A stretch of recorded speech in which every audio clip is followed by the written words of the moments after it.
Untuk makan siang hari ini, kita mau bikin katsudon.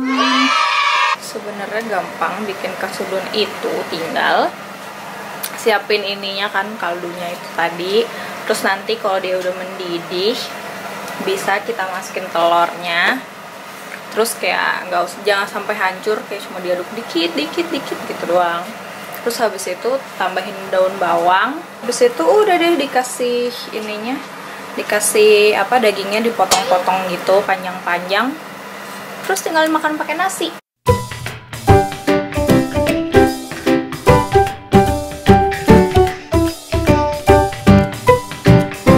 Jadi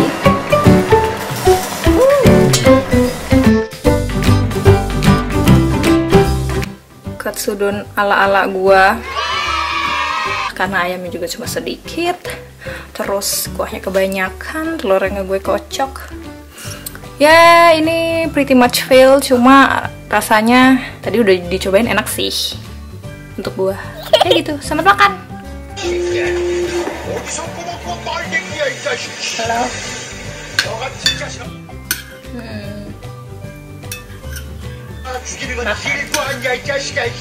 Makan.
Ya segitu aja angklungnya.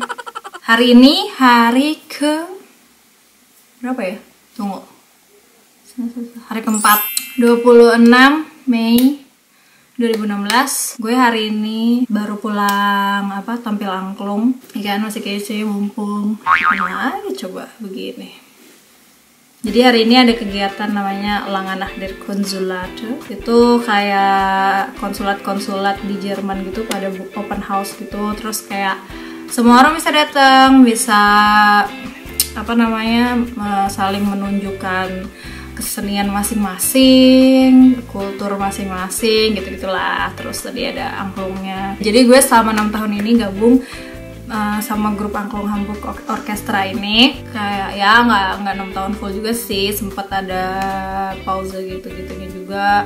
Tahun ini gue berencana ikutan lagi. Terus ini udah konser kedua kita, ya mungkin di vlog-vlog selanjutnya akan ada lah. Pokoknya keren banget lah kita tadi, kece banget sih. Pokoknya semua orang kayak pada heboh gitu. Gue lupa tadi sebenarnya dibagiin makanan deh kayaknya, tapi gue langsung cabut. Ya gitu tadi gue minta dulu ya. Lumayan kan bisa nambahin survive ya 1 hari lagi. Tapi yaudah, gue sekarang lapar banget. Hari ini gue terinspirasi oleh vlognya Vina. Waktu itu dia bilang di videonya yang buat hidup hemat itu, katanya bilang must have item untuk student itu salah satunya ada gochujang. Kebetulan gue juga emang suka stok gochujang, tapi biasanya karena emang gue tuh suka banget bikin tteokbokki. Nah, dia waktu itu kasih ide untuk bikin kayak gochujangnya jadi dicampurin pakai mie gitu, digoreng gitu apa ya Vin ya? Ditumis. Ya gitu deh, pokoknya gue terinspirasi oleh resepnya dia, terus gue mau cobain bikin. Nih ya BTW hasil gue buru-buru mau angklung. Wanita macam apa?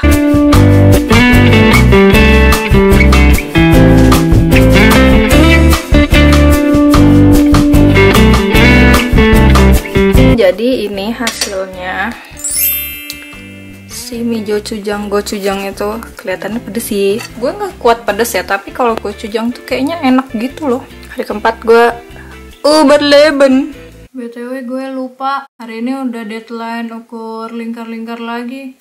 Olahraga nggak semakin rajin, makan kayaknya semakin banyak. Nah ya, tapi kan katanya kita nggak muluk-muluk amat, nggak pengen ada nggak mengharapkan perubahan yang drastis.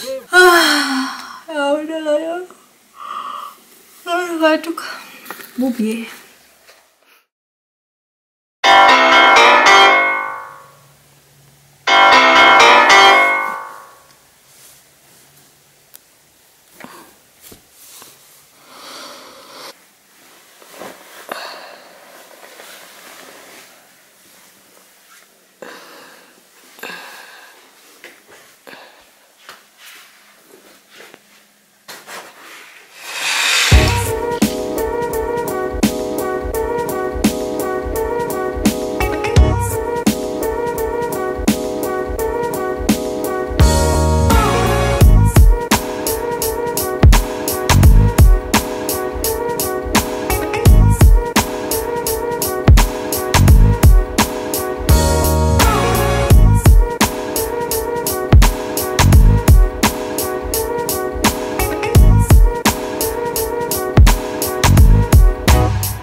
Ya, jadi itu tadi akhir bulan challenge gue. Gue memutuskan hari ini hari Jumat ya, 27 Mei 2016. Kesimpulan yang gue ambil dari challenge ini, tips hidup sendiri yang paling penting adalah stok bahan dasar itu wajib. Jadi kan kadang-kadang kalau kita lagi belanja memang sih penting, cuma belanja yang kita butuhkan. Cuma kalau misalnya lagi ada kayak misalnya lagi ada anggebot gitu kan, kayak misalnya ada mie spaghetti, kayak kebetulan lagi anggebot, ya udah beli lebih, nambahin sedikit 1-2 biji kan nggak ada salahnya kan. Terus kayak seperti sayuran, kalau misalnya nggak terlalu sering masak atau nggak terlalu suka makan sayur gitu, mungkin bisa beli sayuran beku, jadi kan bisa dipakai sesekali aja kan. Tapi maksudnya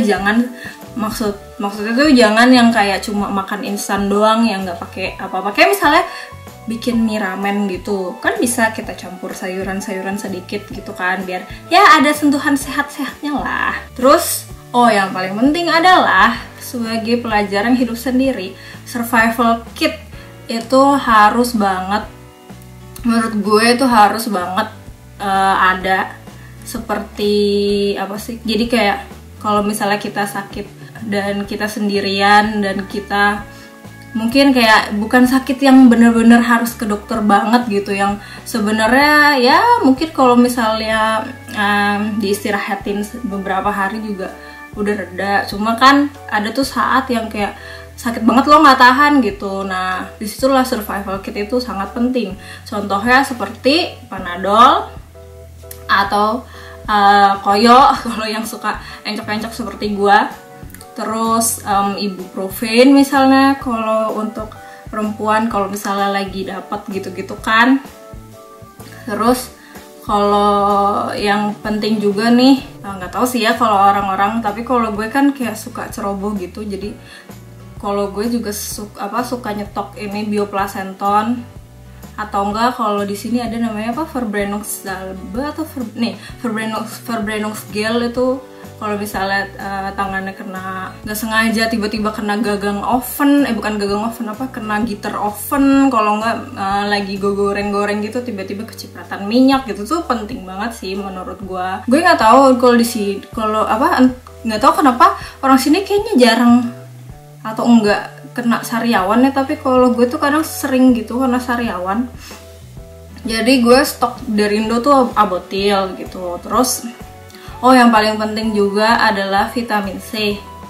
vitamin C, terus vitamin D untuk orang-orang yang tinggal di daerah kayak di Jerman.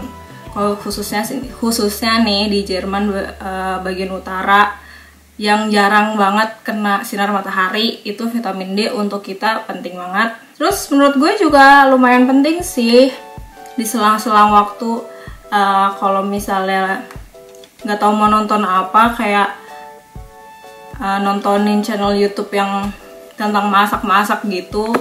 Nggak tahu sih, kalau gue ngerasanya sejak gue sering banyak nonton video-video masak gitu, jadi kayak ya sedikit banyak terinspirasi lah. Jadi kayak bisa lebih mikir gitu, kayak ini bahan enaknya diapain ya, bisa diapain ya, gitu-gitu. Jadi masakannya nggak monoton itu aja gitu. Itu aja sih. Oh iya, yang paling penting sebenarnya sih adalah memanage uang dengan baik. Jadi akhir bulan itu masih tetap ada uang cukup untuk makan dan segala macam, karena menurut gue emang makan tuh penting ya.